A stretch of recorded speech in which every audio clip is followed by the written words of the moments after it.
ক্ষমতা ছাড়ার কয়েকদিন আগে শেখ হাসিনা সর্বশেষ সংবাদ সম্মেলনে তার এক পিয়নের 400 কোটি টাকার মালিক হওয়ার যে তথ্য দিয়েছিলেন, সেই ব্যক্তির বিপুল সম্পদ অবৈধভাবে অর্জনের তথ্য পাওয়ার কথা জানিয়েছে দুর্নীতি দমন কমিশন দুদক।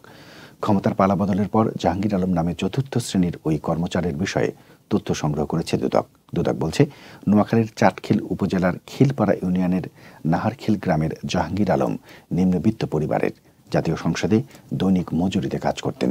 তিনি অর্থবিত্তের মালিক হতে শুরু করেন 2009 সালে আওয়ামী লীগ সরকার ক্ষমতায় আসার পর থেকে।